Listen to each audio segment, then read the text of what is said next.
We are back again at the Asmodee booth with Sean Jackaman again, and he's going to give us a quick little rundown of Abyss. Hey there. So Abyss is like an amazing, amazing game. First of all, the artwork alone, as you can see, is very beautiful. The idea of the game is that you are working in the depths of the ocean, trying to use different underwater allies that come in a lot of different flavors to gain the favor of the different undersea lords and gain control of different locations. So there's a bit of set collection to it. The allies, which you can see here, come like there is the jellyfish crab, seahorse, mollusk, and squid, different factions, and each of them can be used eventually to pay for these lords, which you can see at the bottom of the thing. The ultimate goal of the game is obviously most points, and you're going to get that through a combination of lords and locations that you control. So each turn, a player has the option of plumbing the depths, which means they're going to explore and they're going to flip over cards and try to reveal allies as they move along. So we can see like the card right now, he's plumbing the depths. And on this turn, each player has an option of buying that ally from the player's turn as it goes along.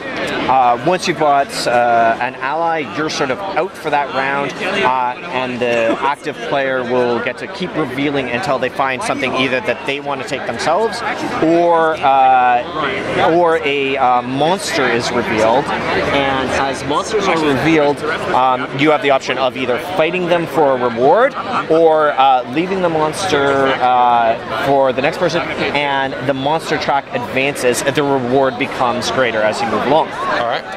You're also, the lords will give you, many of them will give you a special ability as well as points for the end of the game, and some of them will also give you keys.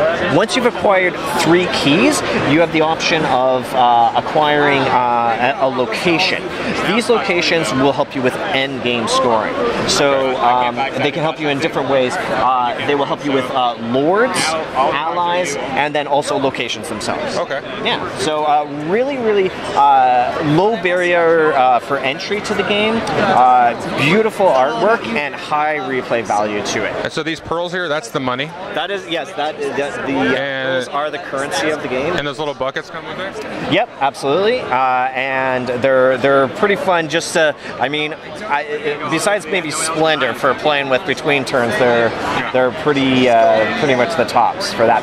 One of the great things about it is that on each player's turn, it keeps all the other players very much involved, because what they're flipping over becomes something that could be purchased from the active player. And so one of the big things I've learned about this game is that there's very little downtime as you're playing. Like, turns are either extraordinarily short or you're actively involved in the turn that's happening, and that's pretty cool. So can you give us maybe a couple examples of the special abilities of the Lords cards? Sure. Like, some of the Lords have simple abilities, such as the Merchant Lords will do things like allow you to discard an ally and take 2 pearls, or just each turn take a pearl for your turn.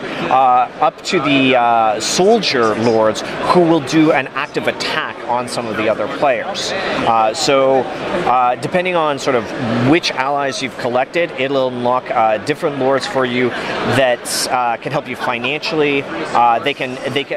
The Diplomat Lords will allow, one of the Diplomat Lords will allow you to hire other lords, not taking into consideration the allied factions that you use to buy them. So makes purchases simpler. Okay. Yeah. So some of the lords will allow you to just unlock locations and buy them immediately and put them in front of you, which will help with end game scoring. So there's a wide variety of abilities that the lords will help you with. What triggers the end game? So the end game is going to happen when one player has acquired 7 lords, and as soon as that happens, each player gets 1 more turn, and then the end game scoring is done. And end game scoring, you're looking at a few different factors. You're looking at location points, lord points.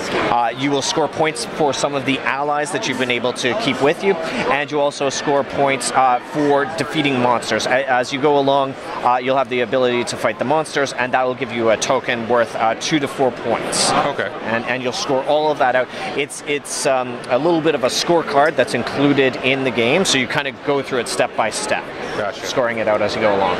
Okay, great, thanks. I appreciate it. Yeah, no problem.